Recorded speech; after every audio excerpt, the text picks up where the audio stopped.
Welcome to Career Tools. This is Wendy. And this is Sarah. Today's cast, how long to wait for a promotion and other career moves. The questions this cast answers are, why aren't I getting what I want at work? How long does getting a promotion take? And why am I still waiting for a raise? If you want answers to these questions and more, keep listening. If you're attending an upcoming industry event and you want a little help getting ready, check us out at manager-tools.com/career. Our Career Tools license will help you get ready with the Effective Relationship series and an MT disc to assess your communication style. Check it out at manager-tools.com/career. We receive a great many emails. Mm-hmm. They tell us the story of I asked my boss if I wanted a promotion or I did this project or whatever. There was some starting point. And then they have been waiting. And what they want to know is this the right length of time to have been waiting for a raise, a promotion, a change in responsibilities, a location change, a job change? They want to know, is this normal that I've been waiting this long? Should I continue to wait or should I do something different? And the answer is usually your manager has less power than you think to get the changes you want. Corporate systems are more complex and slower than you think they are. And yes, this is a reasonable time to have waited and maybe longer. And so in this guidance, we're going to give you some more background about why we give this answer and how to estimate whether or not this is the right length of time that you've been waiting. Exactly. So our outline for today's cast. First, have the conversation. Then get clear on timelines in your organization. Use the waiting time. Stay open to opportunities, and finally transition to action. So the first part is have the conversation, because you really can't start the waiting period clock that you have in your head until you've had at least one conversation. That is exactly it. It's like I've been waiting forever already, but I haven't said anything to anybody about it. Right. And somehow I feel like I'm being turned over or I'm not getting... Yeah, exactly. I'm not getting a fair shake of this thing when you're the only one that knows. Yeah. It's not like Christmas. It doesn't come whether you ask for it or not. Yeah, exactly. And people often fall into this trap of oh, I'm doing great work. Someone will notice. Mm-hmm. And people notice the great work, but they don't necessarily know what you want to be the outcome of that apart from your great work. Or they think that a pay rise will come just because it's pay rise time. Naturally. Yeah, without having had any other conversation. Or even that their managers guess what their short-term or long-term expectations are or what's good for them. A manager, they must know more about life, about work, about experience than I do, and therefore they know what's good for me. No, well, they may have some ideas, but that doesn't mean it's what you want. So you have to have that conversation. That's exactly it. And that's kind of the hardest part, right? Folks, no matter how brilliantly you perform, they will not know you want a promotion or a raise or a role change, what have you, unless you say something about it, unless you tell them. Nor can you blame your boss for not noticing that you're over there taking on double the work you were taking on before, and somehow you're deserving of something that you've never asked for. It's not that your boss is dangling, to Wendy's point. It's not that they're withholding rewards. They have got dozens of other competing priorities they are trying to satisfy simultaneously. They've got your customers. They've got their boss. They've got their peers. They've got your peers. They have a lot of things and people to consider constantly. So while your situation feels dire to you, of course, it's your life, they don't have the same level of impact as it pertains to what's going on in your world. There's a little bit of the squeaky wheel gets the grease, the person who's making the most noise, and usually that's customers. Yeah, that's the thing. You're seemingly fine with it. You don't look on fire. Yes. Therefore, why should I throw water on you? Exactly. And it's not because they're deliberately ignoring you. It's because they're focusing on the priorities they know about. And you can think that your manager should care about your career goals. And to be fair, they probably do care. Yeah, they do. It's just you can't expect them to care and prioritize your desires and take action that you want them to take if you don't talk to them. Mm-hmm. And each of these conversation types, a pay rise, a promotion, a change in responsibilities, needs a different approach and preparation. And we've got detailed guidance elsewhere. If you go to the website, www.manager-tools.com, search for the title of this podcast. The other podcasts which are related will be linked. So the title of this one is How Long to Wait for a Promotion. And so once you've had that conversation, then that's the starting point of your waiting period. Yeah. And that's kind of the crux of it, right, Wendy? You feel like you've been waiting forever already, but no one else's clock has started. Yeah. Now the clock starts. Exactly. So the first thing that we must do is get clear on timelines in the organization.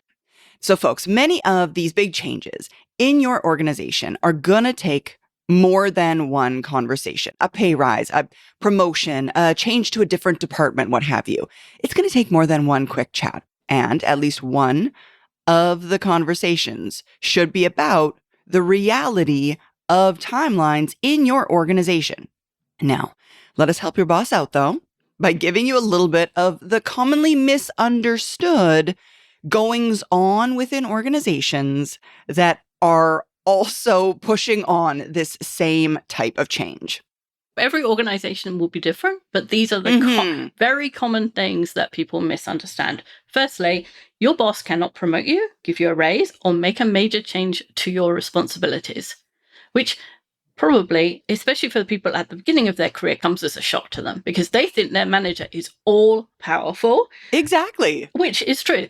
Your manager on a day-to-day basis controls your addiction to food, shelter, and clothing, as we always say. They control the work you're doing, how it feels to be doing that work. You know, your life on a day-to-day basis is managed by your career. But that control is delivered to them through the organization, and it's limited to your day-to-day work in majority of senses. So in order to get you one of these rewards that you want, a raise, for example, they need to have their boss and probably their boss's boss on side. They need to have HR and finance and other departments on side too. There potentially needs to be a budget available. And in some circumstances, there may be rules that can be made about what changes can be made in specific situations at specific times of year. There may be a hiring freeze or a raise freeze that you don't know about because you don't need to know about it. That's exactly it. So, folks, for example, it might be obvious to you that your boss could give you the responsibilities of a senior tech. And there could well be a rule that you're unaware of that says something along the lines of there can only be 2 senior techs on any team. Therefore, if your team already has 2, your boss is incredibly unlikely to be able to change your responsibilities, even if it's not about a raise in pay. Even if you don't really care that much about the title, changes in responsibilities can have legal implications. For example, individuals performing similar roles must receive comparable compensation.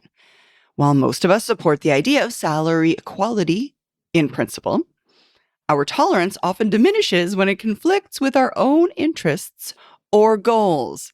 But that doesn't make it any less necessary for your boss and your company to follow the law. If they're only allowed 2 senior techs, there will only be 2 senior techs. You will not be one of them.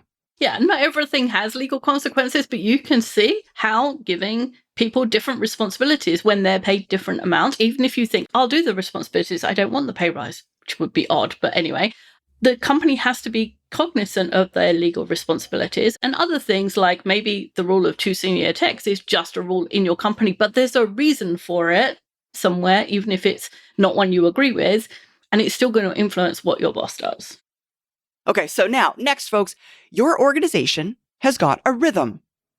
There are times of the year when the organization makes pay changes, job changes, promotions, and there are times when they don't make those changes.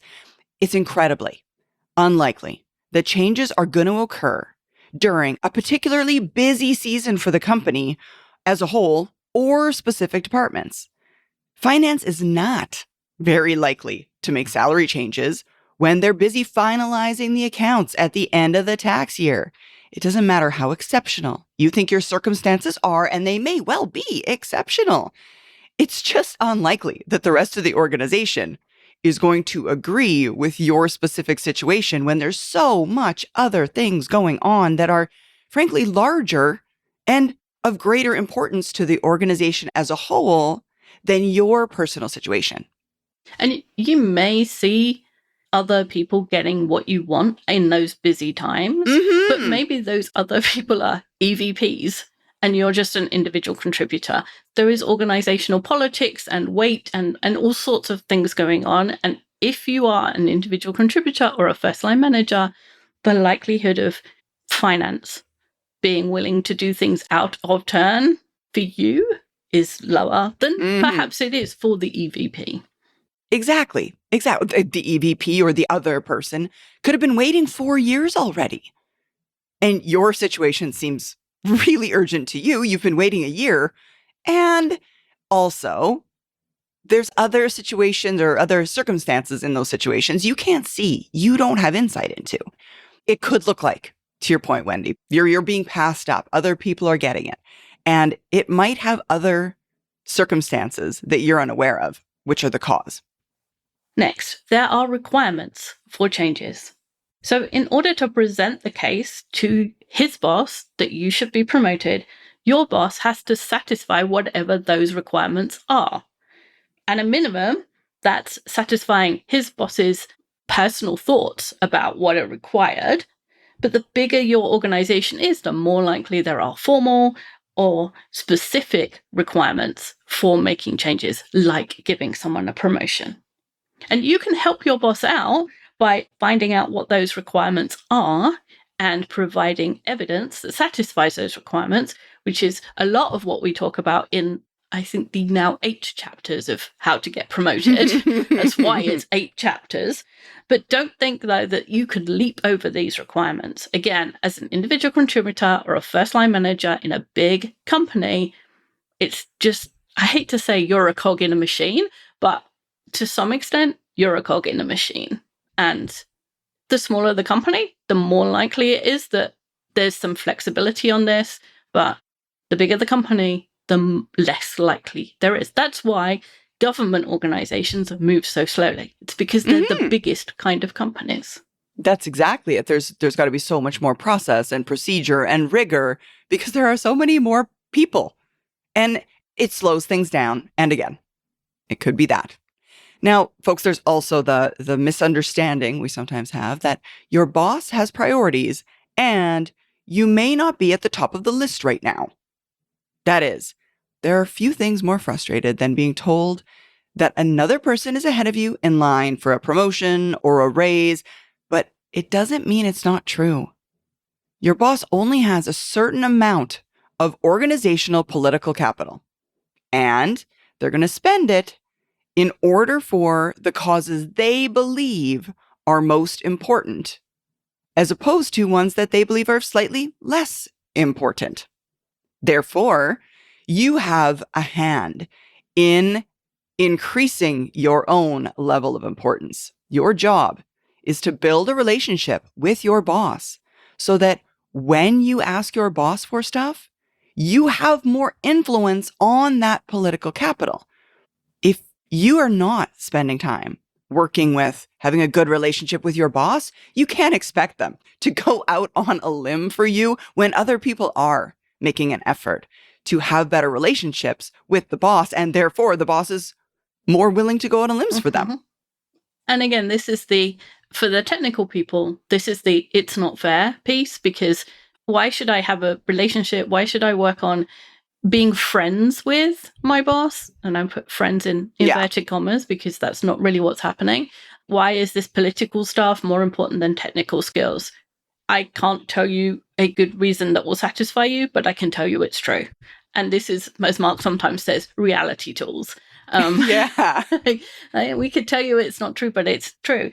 The best way for you to influence any of these factors and ensure you're kept up to date with the movement of your requests through these corporate processes is a good relationship with your boss. I wish I could tell you something different, but it's true.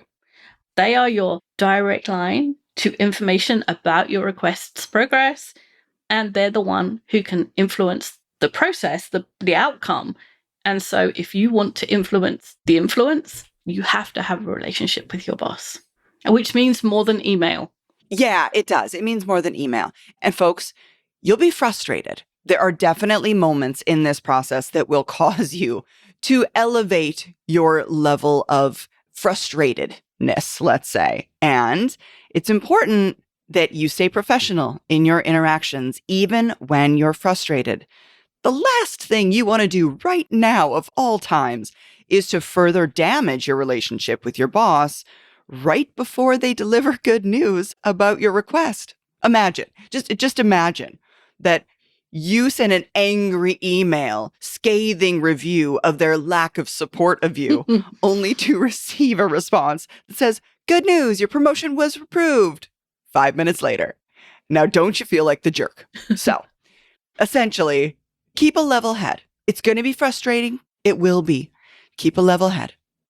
And the good news is there are things you can do during this waiting time that means that you don't feel entirely powerless, which is sometimes what causes us to Yes. be frustrated and have those moments where we send our boss unwise emails. Thank goodness for the undo button, but you've got to be quick.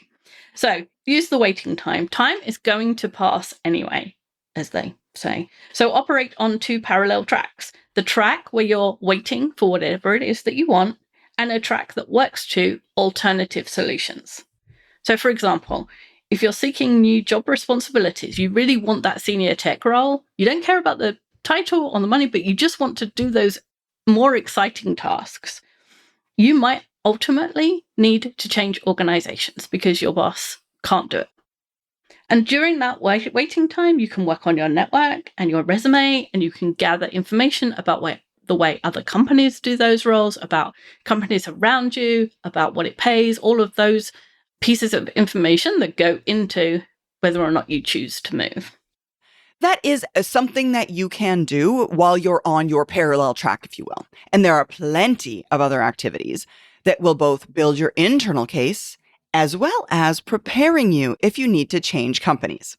Now, I'm going to go down a long list of those things. However, if you are a licensee, I would highly recommend you locate the show notes, download them, and also read this list. You could use it as a checklist to go over. It's quite the list, but here we go. You could start by strengthening your experience. So take on leadership roles in team projects, volunteer for cross-functional initiatives, practice new technical skills inside projects. You could build relationships. So build relationships with key stakeholders, mentor junior team members, join professional associations, or connect with industry peers on LinkedIn. You could enhance your skills, complete relevant certifications, take online courses in your field, read industry publications and books, attend workshops and conferences. You could research alternatives, research companies that offer you what would be your target role, set up job alerts for relevant positions, study job descriptions to identify skill gaps, track industry trends and opportunities, and work on your documentation. Document your achievements and impact, update your resume and LinkedIn profile, create or improve your portfolio. And folks, that is just a short list of the things that you can do. While running on this parallel track, prepare yourself for or bolster your case internally with your current organization for that new role that you're truly looking for or aspiring to. There's plenty of things to be doing. Yes. Our mission statement is to make all managers effective and all professionals productive, and we do not take our mission lightly. It's why all of our core standard organizational trainings are available virtually and in any language you'd like. Contact Maggie by emailing her at customerservice@manager-tools.com to learn more. While you are waiting, stay open to opportunities. So being patient with that timeline that's been set, or having declared yourself, having had that conversation with your boss about wanting a promotion or a job change, does not mean that you have to ignore all other opportunities. Your career ultimately belongs to you, and it's your responsibility, and you are allowed to make the choices which are best for you in your own estimation. You don't have to justify those to someone else. other than your spouse, probably. Yes, exactly. Them you do. Yeah. And it may be that your boss is disappointed that they've been working hard, they've been spending political capital on trying to get you what you want, but they can't stop you taking up an opportunity elsewhere. And most bosses will be disappointed, but not angry, at least not once they've had time to calm down. It's a natural reaction, a natural human reaction, and bosses are human to be annoyed by someone when you've been working for them. But, when it comes down to it, as we just said, your career belongs to you, their career belongs to them, and they understand that you're human too. They should be willing to accept that wasted efforts are a fact of corporate life in all sorts of ways. How long have we worked on a project for the project to be scrapped? How long have we created reports and then discovered people aren't reading them? How long have we worked to make a sale to a customer and then the customer went elsewhere? It's just life.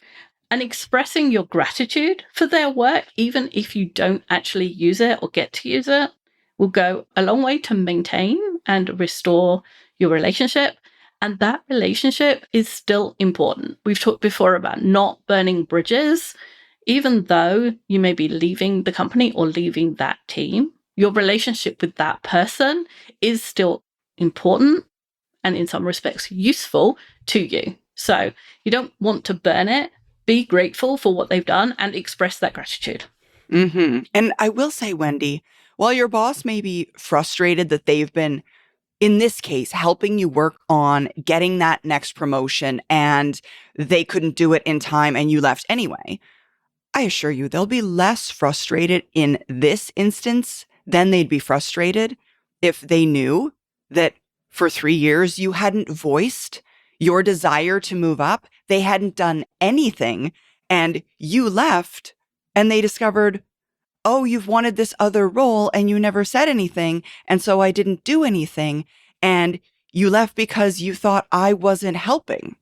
Yeah. If I'd have known, I would have helped you.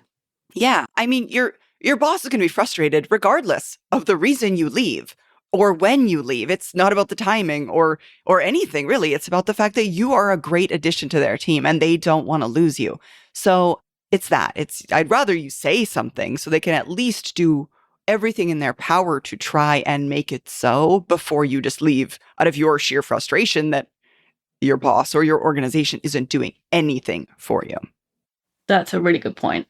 Yeah. Now, folks, remember though, going back to the burning of bridges statement that Wendy made, there could very well be other opportunities within the organization that make you change your desire or opinions to get what you want that are not obvious. Or as we said, you may need to go to a new company. But we want to give your boss the benefit of the doubt and the time to achieve the outcomes you want. We also don't want you waiting and then disappointed when nothing happens because you had all of your eggs in one basket. Hence, that's why we're suggesting this parallel track thing. Just in case it never transpires or you're waiting so long you simply cannot wait anymore, you've done all you can possibly do to make a safe jump to the next spot. When I first created this podcast, it was called Being Patient in Corporations or something. And I changed it because I chose a more relevant title. But being patient, which is what we're really talking about in this waiting period, does not mean being passive. It means giving processes time to work, which probably, again, goes slower than you think, but also being open to opportunities and taking action that still moves you towards your goals. Exactly. All right. So now we're at the transition to action phase. Establishing a clear timeline when you discuss your goals with your manager, as we recommended at the beginning of this guidance, is necessary. But let's remember, this conversation about the timeline is not a provision of a deadline for the date you will quit the organization. The end of the time period provides a checkpoint for evaluating next steps in this process. But what we see most of the time when we get these emails that we get is that people have been thinking that their boss knows they want a promotion. They have that timeline in their head as to how long that should take. And when it expires, their question is, should I stay or should I go? Should I keep waiting or should I just leave? It's like a binary choice. Exactly. I literally got one of these emails the other day, Wendy. I really did. It's pretty pervasive, folks. Yeah, it's like once a fortnight. Yeah, I feel yeah, like. it's often. Now, folks, instead, what we're suggesting here is instead agree on a realistic timeline with your manager. During that waiting period, you can work on your development and explore options as discussed earlier. When you reach the agreed checkpoint that you and your boss set out at the beginning, assess your situation and then choose your path forward, whether that's continuing to wait or changing your approach or completely changing your company and actually making a move to a new position outside of the organization. The reason why, in the sense of I get from all of these emails, is that the situations go badly not because there's some deliberate roadblock. There's not some person deliberately stalling, but often there's a mismatch in the expectations between the organization, the manager, and the employee, because they'd never had that conversation in the first place. And having matching expectations and more information allows you to make better decisions about your career. And, some people have that conversation and then they're, 6 months later, they say, hey, it hasn't happened yet. You said 6 months. What? And then they're mad because they have that conversation several times and they feel like their boss is stalling or just lying to them. Well, if you were taking the parallel track action and you were taking those time points as a decision point, not I'm going to have another conversation and see what happens, you're much more in control of it and it feels better. Many people wait too long for those career changes because they have a bunch of time in their head where they think something's happening, but they haven't had that initial conversation with their manager, so actually nothing is happening. So if you think that the average career change takes 18 months, every 18 months, most people, that's the shortest change. And people think it should happen at 18 months, but they didn't have the conversation soon enough. So then it takes 2 years or 2.5 years. So they're frustrated by how long they have to wait, or they feel like they're being strung along because they missed that first step. So have a conversation with your manager so that you both inform them of what you want and you get a realistic idea of the timelines in your organization. And then with that timeline, you can then use that time, which is probably longer than you think it will be, to continue to build your career, build your experience, build your relationships, and you'll have a checkpoint which will give you that moment to assess the situation and decide if you want to take a different course of action. Thanks, Sarah. Thank you, Wendy. Thanks, everyone. That's all for this week. Join us next week as we tackle a new topic. Bye, everyone. Bye.